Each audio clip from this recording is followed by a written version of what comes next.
Everyone, कैसे हैं आप सभी लोग। उम्मीद है आप सब खुश होंगे, स्वस्थ होंगे, अपना ख्याल रख रहे होंगे, खुद को हील एंड पॉजिटिव कर रहे होंगे। बहुत बहुत स्वागत करती हूँ आप सभी का एक बार फिर से हमारे इस चैनल पर। तो आज मैं फिर से आप सभी के लिए एक नई और फ्रेश रीडिंग करने जा रही हूँ और आज की रीडिंग बहुत ही क्लियर एंड स्ट्रेट फॉरवर्ड है। आज की इस रीडिंग में हम देखेंगे क्या थर्ड पार्टी आपके पर्सन की लाइफ से जाएगी या ये रिश्ता आगे भी बना रहेगा, और सबसे ज़रूरी बात, इसका असर आपके फ्यूचर पर क्या पड़ सकता है। एक बात का ध्यान रखिएगा कि आज की जो रीडिंग है ये एक general, collective and timeless reading है। इसका मतलब ये है आप इसे जब भी देखेंगे ये आपके साथ रेजोनेट ज़रूर करती है। जितना रेजोनेट हो उतना ही लीजिएगा, बाकी को दूसरों के लिए जाने दीजिएगा। आप इस रीडिंग को एक गाइडेंस के तौर पर भी देख सकते हैं। दोस्तों, अगर आपको लगता है कि आपकी लाइफ में बहुत नेगेटिविटी बढ़ गई है तो मैंने नीचे व्यू प्रोडक्ट्स बटन में कुछ प्रोटेक्शन क्रिस्टल्स एंड एवल आई के लिंक दिए हैं जो आपकी और आपके रिश्ते की सुरक्षा में मदद कर सकते हैं। आप उन्हें वहाँ से देख करके अपने हिसाब से आप उसे खरीद सकते हैं, अपने लिए या फिर अपने लव वंस के लिए, जिसके लिए भी आप प्रोटेक्शन चाहते हैं।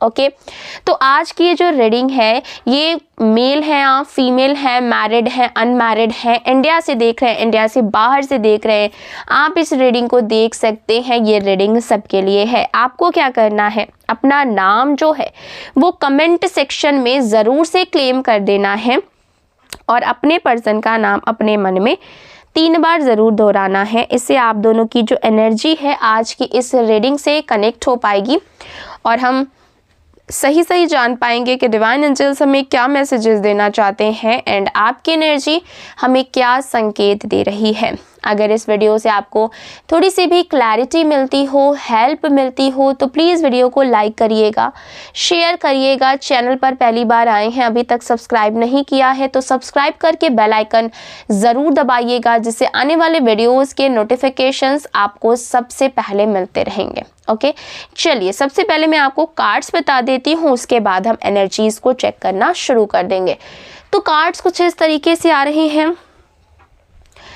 3 of cups, 6 of swords, 5 of wands, ace of cups, wheel of fortune, the high priestess का कार्ड आया है, the hangman, the hierophant, the temperance का कार्ड आया है। ये कार्ड्स निकल करके आ रहे हैं। नंबर्स की अगर मैं बात करूँ तो नंबर 8 की energy, number 5, okay, number 2, number 7, ये इंपॉर्टेंट नंबर्स निकल करके आ रहे हैं। आप अपने और आपके पार्टनर के date of birth, month, time, year से मैच करके देख लीजिएगा। ओके, देखिए जो सबसे पहली एनर्जी मुझे यहाँ पर दिख रही है वो है कोल्डनेस की एनर्जी। ठीक है, देखिए अभी उनके बीच में क्या सिचुएशन चल रही है, हम यही देख रहे हैं ना कि थर्ड पार्टी और आपके पर्सन की लाइफ में क्या चल रहा है। तो यहाँ पर कोल्डनेस की एनर्जी बहुत स्ट्रांगली दिख रही है। देखिए रिश्ता बाहर से अभी भी एग्जिस्टेंस में है, ठीक है, अभी भी मौजूद है, बट अंदर से बहुत कुछ इस रिश्ते में ख़त्म हो चुका है। ऐसा लगता है जैसे बातचीत तो है पर वो मिठास, वो प्यार नहीं है जो किसी भी रिश्ते में होना चाहिए।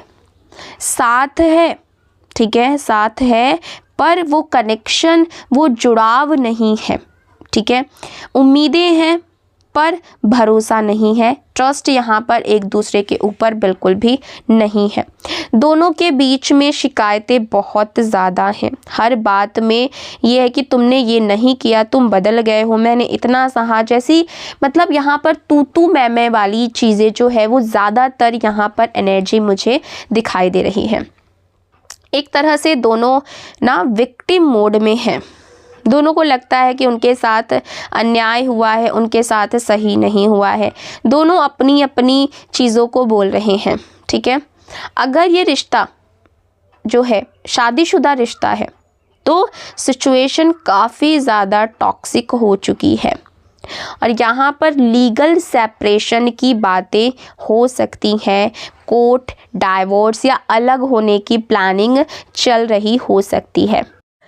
कोर्ट डाइवोर्स या अलग होने की प्लानिंग यहाँ पर हो सकती है, जो कि मैंने अभी आपको बताया। तो कोर्ट में जाकर के ये डाइवोर्स के लिए फाइल कर सकते हैं।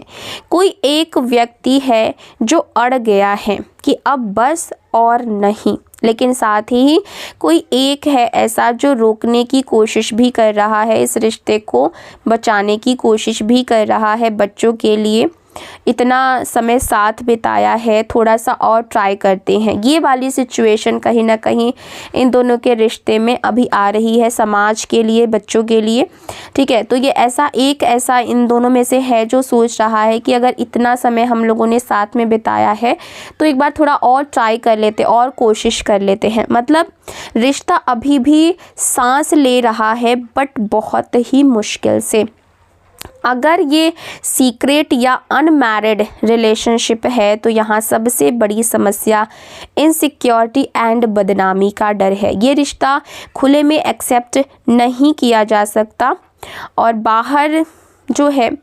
बाहर साथ दिखने में इनको झिझक हो रही है। बाहर साथ दिखेंगे तो बदनामी होगा। समाज या परिवार का प्रेशर जो है इन लोगों के जीवन में काफ़ी दिख रहा है। फ्यूचर को लेकर के बिल्कुल ही अनिश्चितता है, मतलब कि कोई भी सिक्योर फ्यूचर तो यहाँ पर नहीं दिख रहा है।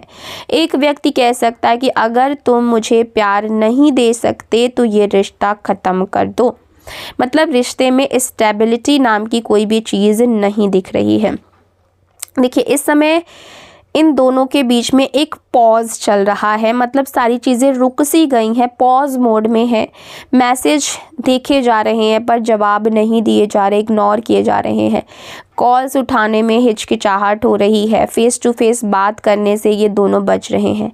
दिल में इमोशंस हैं, भावनाएं हैं, बट प्रैक्टिकल माइंड उन्हें रोक रहा है। रिश्ते में बहुत बड़ा ट्रांसफॉर्मेशन चल रहा है, कुछ ख़त्म हो रहा है ताकि कुछ नया शुरू हो सके। अगर मैं फ्यूचर की बात करूं तो आगे क्या होगा, फ्यूचर एनर्जी और भी ज़्यादा यहाँ पर क्लियर दिख रही है। कोल्ड वॉर जैसी सिचुएशन इन दोनों के रिश्ते में बनेंगी। दोनों अपनी अपनी जगह पर अड़े रहेंगे, दोनों अपनी अपनी बातों पर अड़े रहेंगे एंड ईगो क्लैशेस इन दोनों के रिश्ते में, इन दोनों के जीवन में बहुत स्ट्रांगली दिख रहा है।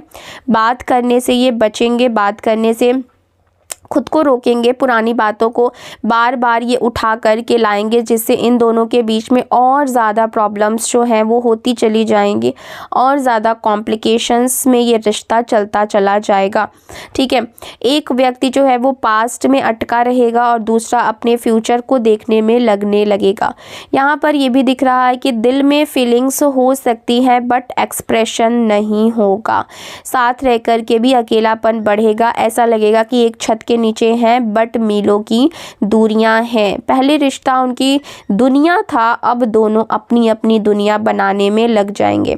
दोनों अपनी अपनी पर्सनल ग्रोथ पर फोकस करेंगे। नई शुरुआत की भी सोच इनके जीवन में आ जाएगी।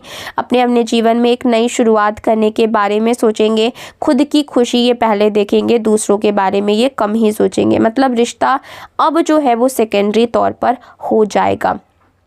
अगर चीज़ें ऐसे ही और लॉन्ग टर्म में चलती रहीं, लॉन्ग लाइफ चलती रहीं, ठीक है, मतलब बहुत दिनों तक चलती रहीं, तो ब्रेकअप या फाइनल एंडिंग की भी यहाँ पर पॉसिबिलिटी बहुत स्ट्रांगली दिख रही है। देखिए, इस रिश्ते में एंजाइटी, डिप्रेशन, गलतफहमियाँ, भावनात्मक रूप से थकान इतना बढ़ सकता है कि दोनों सोचे कि अलग हो जाना ही बेहतर है और इसी से सुकून मिलेगा। तो थर्ड पार्टी का रिश्ता इस समय परीक्षा के दौर में है। अगर चमत्कार हुआ, कोई बहुत बड़ा मैजिक यूनिवर्स की तरफ से, परमपिता परमेश्वर की तरफ से हुआ, तभी ये बचेगा। बट एनर्जी ज़्यादा दिखा रही है कि दूरी, ठंडापन और रास्ते अलग अलग होंगे। रिश्ता अभी पॉज मोड में है, अभी लटका हुआ है, कोई भी ऐसा डिसीज़न नहीं हुआ है, बट ये स्थिर भी नहीं है, ये स्टेबल रिश्ता बिल्कुल भी नहीं है। ठीक है, यहाँ पर दिख रहा है कि इन दोनों का रिश्ता लॉन्ग टर्म में नहीं जाएगा और ये रिश्ता यहीं पर ही कुछ ही टाइम में, मतलब कुछ महीने लग सकते हैं जिसमें ये रिश्ता बिल्कुल ही एंडिंग मोड पर जाता हुआ नज़र आ रहा है। और अगर आप अपने पर्सन के साथ कनेक्टेड हैं तो कहीं ना कहीं वो आपके लिए ये चीज़ें बेनिफिट हो सकती हैं, आपके लिए बेनिफिशियल मोड में जाती हुई साफ तौर पर दिख रही हैं। तो आज की रीडिंग में बस इतना ही। आपको वीडियो और ये रीडिंग कैसी लगी है कमेंट्स में ज़रूर बताइएगा। हम मिलेंगे अगली वीडियो में, तब तक अपना ख्याल रखिएगा। Bye bye, take care.